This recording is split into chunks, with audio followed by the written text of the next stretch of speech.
talk about, I'm going to show you what I know about money and politics, and if there's some other questions you have, talk a little bit about what's covered. So the first part of this is I'm going to talk about what I know best, and I am an elected official in Topeka County. I'm on the county council. I ran in 2018. So that's what I know better than I know about the federal. I am going to talk a little bit about the federal. But I'm going to talk a lot about what's going on in local politics with money. So state, county, city, town, and township laws. There's different rules for judicial and referendums and stuff. So you can find the information about the state on the campaignfinance.in.gov. If you want information about the local stuff, you're going to have to go to the Topeka Board of Elections. Sorry. So a couple things about Indiana contribution limits to elections. So technically, labor unions and corporations have limits on their contributions to $22,000 in a calendar year. But there are no limits on individuals, on PACs, on LLCs, LLPs, state or county parties, or other candidate committees. And so what a lot of the corporations will do, or the unions, they'll form a PAC, and that's how they get around all that. Mm-hmm. So there really are no contribution limits in the state of Indiana for state races or local races, in fact.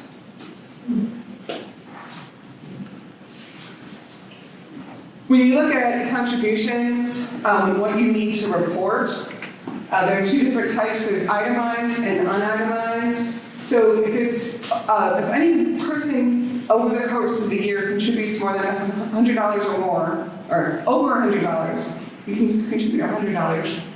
Over $100, you need to itemize that and report that to the election board. If it's under $100, if you give $25, it just all gets aggregated and it goes in your unitemized contributions. Excuse me. So the $100 limit is for any one-time donation, or over the course of a calendar year. Oh, okay. Yeah. So if I gave you $30 4 times, you would need to report that you were a candidate. So you're talking about for any one candidate? For any one candidate, yep. Per person, per candidate committee. So it's the candidate's responsibility to report. Yes, not yours, right? I understand. Yeah, sorry. And then there's in-kind versus direct donations. So obviously, direct is you just give them money. That's pretty straightforward. But let's say that I donate cookies for a fundraiser that you have. Technically, you're supposed to report that. If there's over $100 worth altogether for the year, you're supposed to report that as a contribution. So it's a little bit about reporting. Mm-hmm. Well, how do they figure it out if you don't know the source and none of this stuff? A lot of it's just your best that you can do. That's why there are no real limits. Yeah. So this is what I'm trying to tell you. When we get to it, you'll see that when it comes to campaign finance, yes, there are laws and there are ways that you have to report it, but there's a lot of flexibility and there's a lot of stuff that happens behind the scenes. So here's a summary page of what a candidate would have to report. They would report their contributions for that period. They would report how much they contribute, the total thing for the year, and their expenditures. And that'll be at the top of a campaign report. And then there are individual pages that go through and itemize each donation. So if we go back here, you'll see that there's an unitemized line and an itemized line. So the unitemized line, obviously you don't need to report those piece by piece, but the itemized amounts you do, and that's what you do on another page. It's kind of like filling out your taxes. And so then you'll have who donated, what kind of donation it was, how much they donated this period, how much they did year to date, and then sometimes I'll put who received it. And you do something similar for whatever you spend your money on.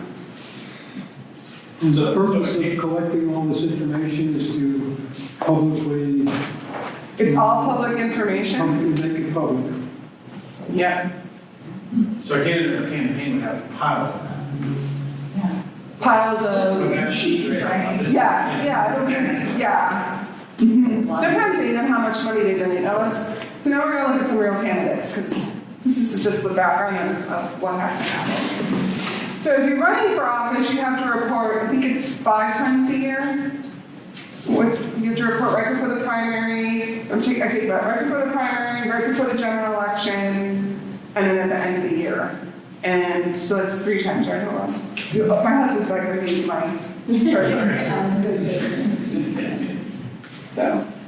So something to think about, and I'll show you some real examples about this, is how money flows in the system. So let's say that you donate money to a candidate in a race that's not very competitive. So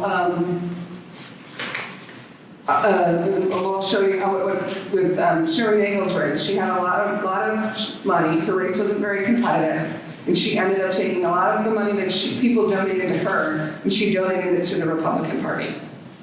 So you can take money as a candidate, you can donate it to other candidates, you can donate it to your party, and you can donate it to charity. Or you can spend it on your campaign. So something to think about when you donate to a candidate is that money is now theirs. They get to make the decision about what they do with it. And yeah, they can spend it on their campaign. They can also decide, well, maybe I want to help somebody else, or I want to donate it back to the party. And what the net effect is that the races that are not very competitive, and in this state, those tend to be Republican races, so there are some Democratic races that are not competitive. Those candidates tend to give the money back to the state party, and the state party takes that money and gives it to races that are highly competitive. So Chris Campbell's race last year for State House, and I'll show you those numbers, she got a lot of money from the Democratic State Party to help her. And the Democratic State Party probably, I don't know this, but probably got most of their money from other races where that weren't competitive, that were very democratic. Do we have any idea how much is redirected? I don't, you can pull the campaign for everyone, and you could try to figure it out, but it would take a long time. But yes, you theoretically, I think you could figure that out. And I'll show you. The other thing I want to quickly talk about, I didn't know where to put this, is Act Blue. Because Act Blue is a PAC, and it's been very, very instrumental to Democrats raising money the last, I think it's been around 4 or 5 years. The Republicans haven't had anything similar, and it's made it very easy for Democrats to raise small donor funds. So some of the money that you're seeing in the presidential race this year is thanks to Act Blue. So how many people here have used Act Blue? Okay. Now I think the Republicans have something now, but it hasn't been around as long as Act. It wasn't around in 2018. I'm not sure that it's around yet. It might be. The nice thing is it makes it really easy to raise money, but from campaign finance law, now when if you donate to me through Act Blue, when I go to report, I just have to put that I got the money from Act Blue. So it makes it very hard to figure out where the money came from. Now I could go pull Act Blue and see who donated to Act Blue, but you can't trace it directly. So this is when I talk about dark money. This is some of the stuff that's happening in dark money. So if the Republicans come up with something that's It's like they already have a lot of stuff that they do. I mean, it's already, they have super PACs. I mean, on a federal level, this is already happening.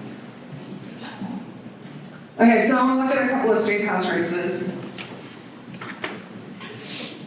I talked about Sharon Nagel, she ran against Loretta Roberts, and for State House 13. And you can just see she started with, she raised $29,000. She spent 41. Loretta raised $7,000 roughly. So she was very much outspent. She worked so hard. She did. Amen, yes, yes.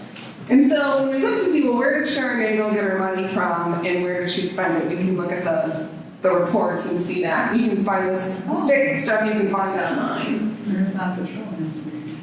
Yeah. And you can see, you know, the individuals and the PAC she got money from.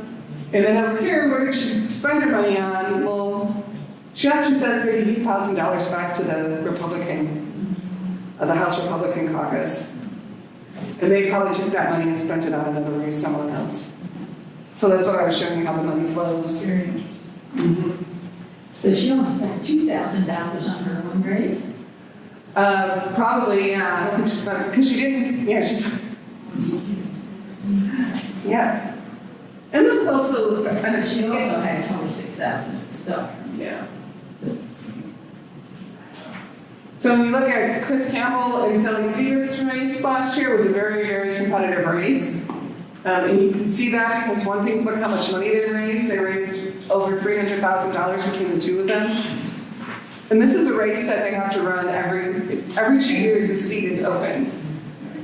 So it's quite a staggering amount of money that's needed in a competitive House race in Indiana. But you can see Sally, who lost, raised almost twice as much money than Chris. So money is important, but it's not, perfect predictor of winners. Here's where Sally raised her money. You can see a lot of PACs, a lot of individuals. Down here, she got money from Ron Alting for Senate. So that's Ron Alting's Senate campaign. He had a lot of money, and we'll see his numbers in a little bit, but that's when he donated some of his money to that. And then you can see again, this one, the HRCC, she gave him that $16,000, but they probably did a survey for her. So I don't think she just donated it. I think they did work for her.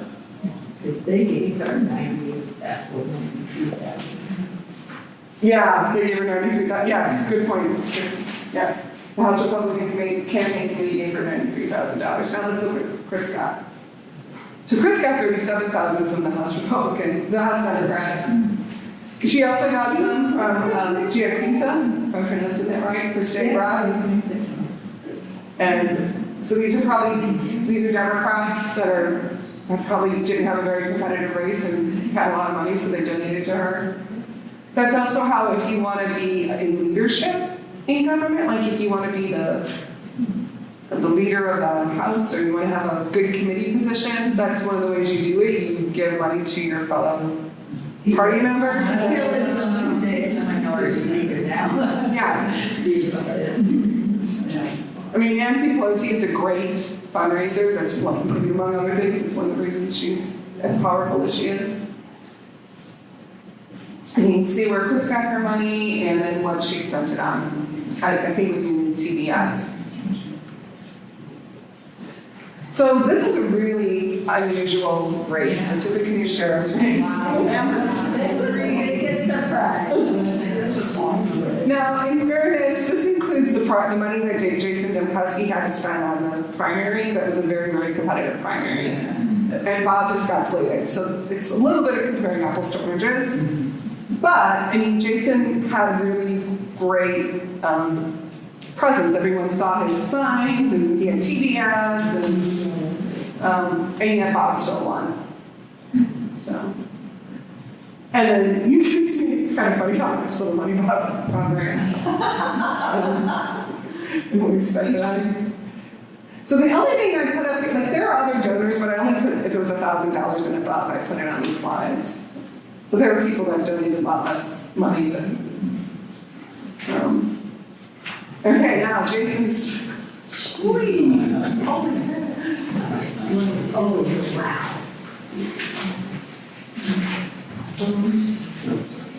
He raised $160,000 on that campaign. That's a big plus. And the job, I believe, the salary is $122,000, just to give you an idea of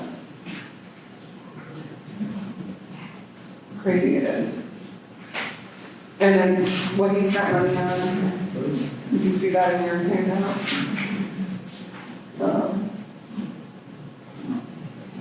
So I think the last one I have is the state senate race, which was Ron Alting versus Sherry Shipley. Again, Ron Alting way outraised Sherry. And you can see what Sherry spent, where Sherry got her money. She got money from the Indiana Senate Democrats, a little bit, $11,000. And you can see how ACLU shows up on here.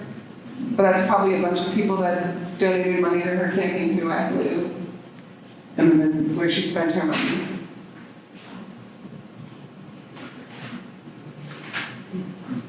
Okay, Ron Alting, I've got 3 pages on him. I almost didn't include it because there's so many pages. But he's a senator, he's well connected, he is on the liquor subcommittee, and they had that whole buying liquor on Sundays, so. Wow. You can see where he's getting his money from.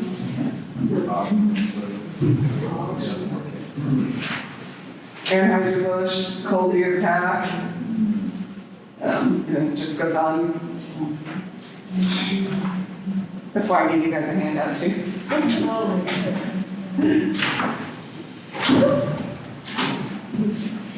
10 minutes? Okay, thank you. I'm on time. So when we look at the summary of all the big local races in 2018, you can kind of see a pretty definite pattern here, right? The Republicans are way outraising the Democrats. But that doesn't necessarily mean that they're going to win, just because they are. In this state or everywhere? In this state or everywhere? This is just this. This is just a big new county that I'm looking at right now, yeah. But I'll show you what, I got some photo stuff I'll share in a minute. So the key takeaways from this portion is the Democrats are dramatically funded by the Republicans. Candidates in non-competitive races can use their money to fund other competitive races. The biggest spending doesn't guarantee winning, but it helps. I would say there's an ante. You have to have a minimum amount to be relevant. And I think that's like Chris Campbell had to have a certain amount of money to win, but she didn't need to have as much money as Sally necessarily. By the way, I didn't talk about this too much, but campaigns can, once they retire, they can, so like Graham Herschel, he retired in 2000, was it right after he won, so it was January 2017, and he still had a lot of money in his account. So he can still use that to donate to charities, to give to other candidates. He's a lobbyist. He has all this money in his account, so it's power. And then there's no real limits on campaign finance in the state level. Any questions about that? How is it better in other states? Other states, I think have limits, and I'm not that familiar with other states. I think I read something about like Washington is trying to do some stuff, but yeah, I'm not an expert on that. Have there been any campaigns to get limits in Indiana? I don't know. I just wonder if they're audited. How much there are limits on the books? They are, I mean, they're laws, they're just not. Well, you can get around it by forming a PAC. It's perfectly legal. Please, But no one's ever proposed a change. I don't know what the status of that is. You said you need a minimum amount to be relevant. Yes, Is there a specific amount, or is that dependent on the office? it's dependent on the office. And I don't have anything, like, I could just throw a number, like, what I feel like you would need to have. Like, I think you need to have $100,000 to run for State House, just based on what I saw from Chris in a competitive race. I would think if you want to run countywide, I would say 30,000. But that's just Lisa Dellum's gut. That's not.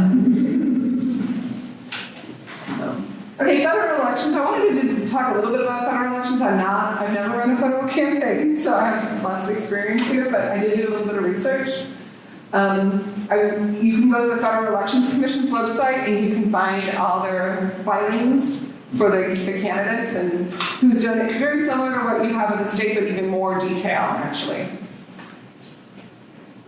One thing to notice about this is funny. The FEC, which is supposed to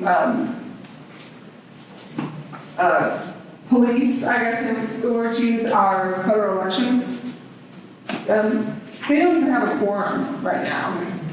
They don't have enough people according to it, so it's a pretty ineffectual organization. Who appoints that? Trump. Well, it's actually the Trump and the Democrats. There's disagreement between the two of them. Surprise. Yeah. So, a couple of definitions that you hear thrown around the terms PACs, super PACs, hard money, soft money, dark money. What does all that mean? So I wanted to share that with you guys. So PACs have been around since the early 1900s. And that's just business or labor groups getting together, pulling their money, and then donating that money to different politicians or campaigns or whatever. And they do have limits on their contributions, and I'll talk about that in a minute. Super PACs are very different than PACs. And super PACs were created as a result of Citizens United.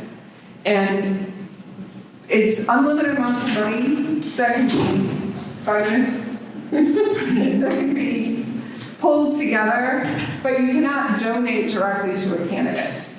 You cannot coordinate with a campaign. But what you could do is you could air commercial, I could run an ad I could pull my money as a super PAC and run ads for Donald Trump and say whatever I want. It's free speech. Now technically I'm not coordinating with the campaign, but that's a little bit of a wink, nod. I have some people who go through that. The guy who's known to Yeah. the campaign was like, Yeah.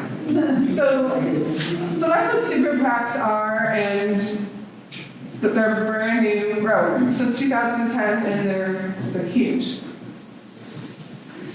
You'll hear hard money versus soft money. Hard money is the money that you as a campaign have direct control over. Soft money would be something like the PACs, the super PAC.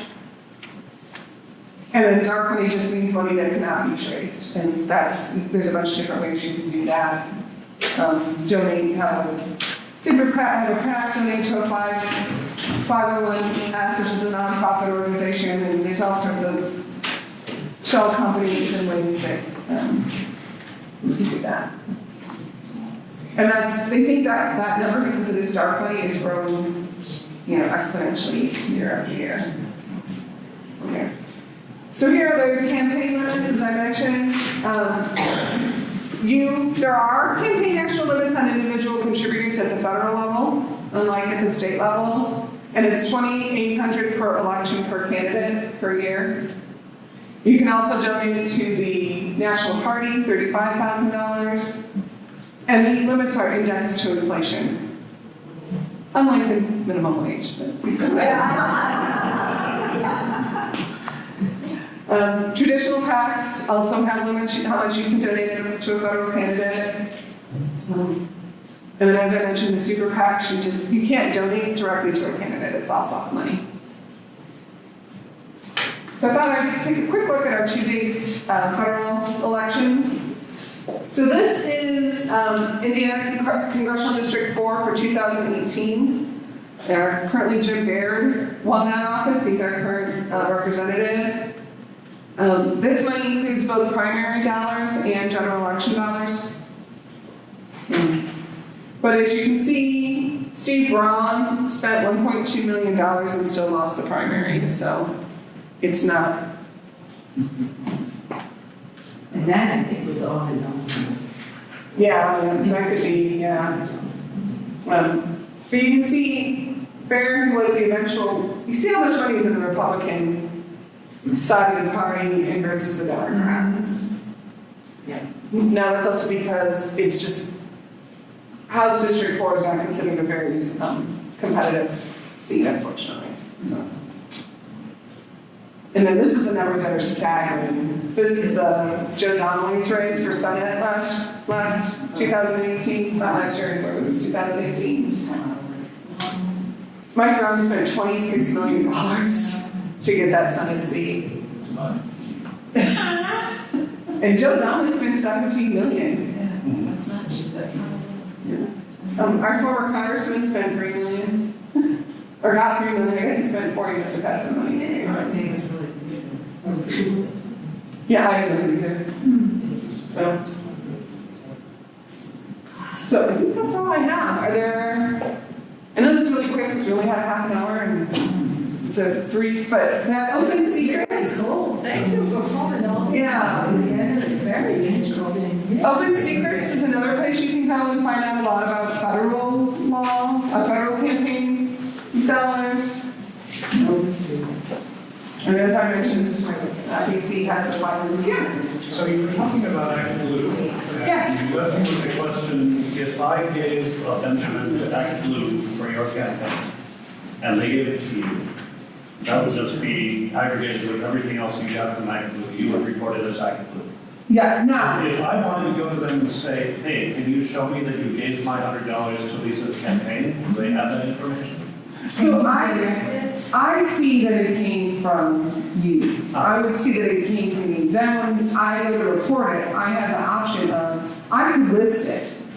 I can, but it's up to me, Okay. or my treasurer. And I can list it all out, and some people do. So it doesn't just become completely untraceable? It's not untraceable, but it's not traceable through the public, required public. Yeah. But you can do that to Act Blue. You can donate to Act Blue and say you want it to go to something for someone. Yeah, oh yeah, definitely, definitely. And it will, Right, it will, And it's sent to Act Blue from a candidate's website. Yeah, that's Right. It's just the reporting of it. Right.